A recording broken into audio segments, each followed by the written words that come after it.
make global mining, agriculture and infrastructure more sustainable and more efficient. Dust is a major issue due to health aspects, productivity aspects and environmental aspects, and that gave us the motivation to engineer products made for dust control in the mining industry. Hi, my name is Martin. I'm founder and CEO of Bindex, and we are significantly increasing the sustainability of the global mining industry, agriculture and infrastructure. We develop sustainable binders for the dust control and mining industry.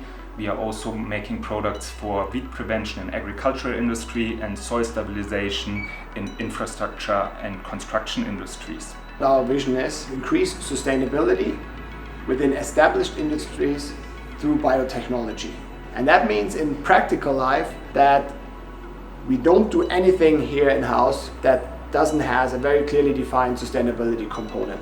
That might be linked to CO2 improvements, that might be linked to sparing water or synthetic chemicals, but for us that's the driving motivation, and to use that to drive transformations within large industries in order to, at the end, maximize our positive impact. I'm a mechanical engineer by training, but I also did an MBA, and during that program I got to know a very experienced mining engineer, and he showed me that picture.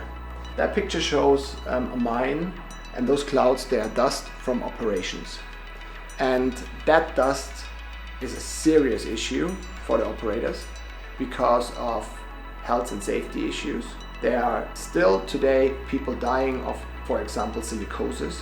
Then it's a social aspect for example, communities living next to those mines. It's an environmental issue because that dust can contain some heavy metal residuals. And it's also a productivity issue for those mines because the trucks have to comply to some speed limits, for example. We saw that actually the existing dust control products, they are either not performing or they're bad for the environment, or have some other disadvantages. And there we thought, okay, we can use biotech, apply it specifically on dust control, and that's how everything started. Our products are based mainly of two ingredients, bacteria and nutrients for the bacteria.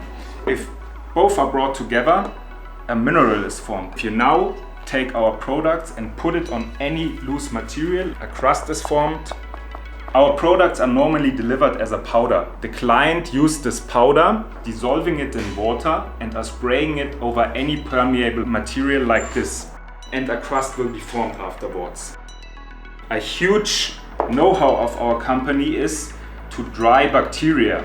Bacteria are normally grown on petri dishes. Nutrient combined with agar-agar is put in these petri dishes. And after a certain period of time, the bacteria will grow. You take the bacteria, you strike them, you put them in fresh, ungrown sterile growth medium, you put them in a flask, bring them in an incubator. And in the incubator, the bacteria start to grow, and in the soup, you will have the bacteria afterwards grown.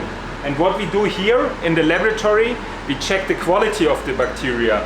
So we go to the spectrometer, we check how much bacteria are present. We are also going to the microscope, as shown here, and having a look on the bacteria. This illustration shows a small slice of bacteria, and any of these rods here in this picture is a bacterial cell. And by looking at the morphology of the bacteria, we can judge if they are good, if we have contaminations, and we can continue in our process. The next thing we do is we use that to inoculate our bioreactors. This is of course just a small bioreactor that we use for process development, so usually they would be much bigger than this. We try to simulate the conditions that the bacteria would experience in the large fermenter that we're then going to use for production. And basically it's all about making sure the bacteria are happy. So bacteria, just like us, they need food, they need oxygen, and they need a little bit of warmth to be able to grow at the greatest speed, obviously. So we can aerate this bioreactor, which contains a fermentation medium, basically food for bacteria. So we've got bubbles into this, then you've got these paddles that mix the whole thing to make sure that every bacterium gets a bit of oxygen, gets access to the food, and ultimately the goal that we have is making the bacteria grow as quickly as possible to as high cell density as possible in the big scale reactor. And that's what we develop here. Once the bacteria have grown, that's called the upstream part. Upstream processing is growing up the bacteria. The next bit is downstream processing, basically separating the bacteria from the fermentation media, from the liquid. And also, that's very important for us, formulating it into a dry formulation. All our products are powders and they're sent out all over the world, usually to some mine. It's standing out in the desert somewhere in the sun.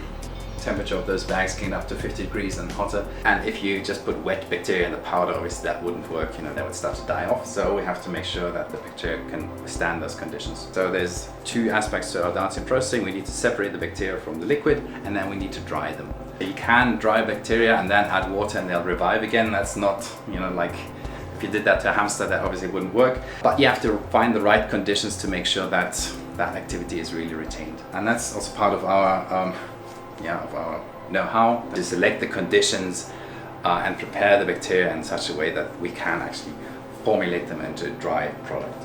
So at the end of the day, what we get out of the big fermentation is dry bacteria. This is pure dry bacteria.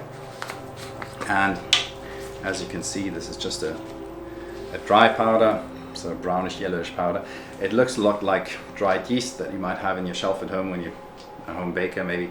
And just like dried yeast, you can take this out of the shelf, a few years after bought it, and if you add water, the bacteria will come to life again and do their thing, which in our case is obviously making sure that there's no dust on the roads and other environments. Throughout the journey, we then realized that we have developed an entire technology platform that can be applied in many different industries, on many different problems. Mining and dust control was only the beginning, and then we started to also entering the agricultural market, the infrastructure market, with different products within weed prevention, within road construction.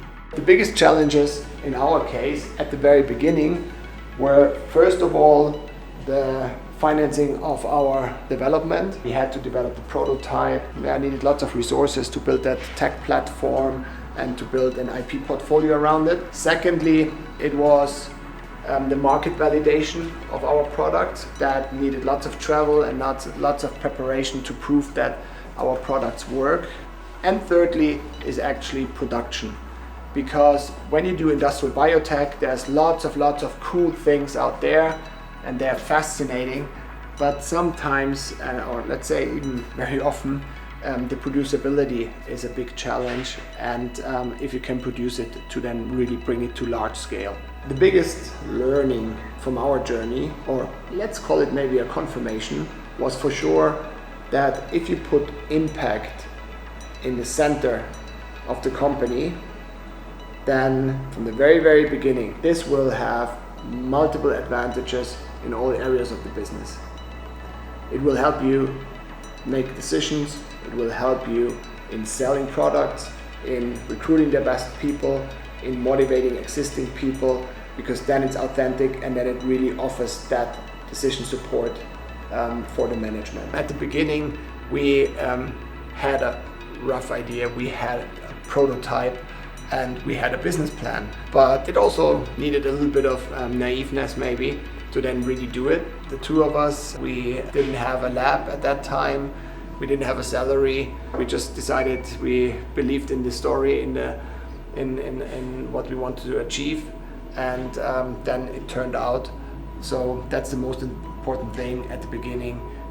You need some kind of planning, but you should not over-plan, you should just go for it and do it. So now I'm mixing the soil with water. Each soil has a different amount of water that you can add to it before it gets too muddy. And now we're actually gonna compact it. So we're now stress testing this specimen, and we're gonna see how much it can withstand. This force diagram, and it's going up here. What that means is that the machine is pressuring on the specimen, and as it goes down, it starts to break. And when it reaches the top of it, that's when it really started to break, because it's not resisting as much, so the machine doesn't have to use as much force to break the specimen. The next steps for Bindex are to continue our international expansion towards getting the market leader for ecological and best dust control products in the mining industry.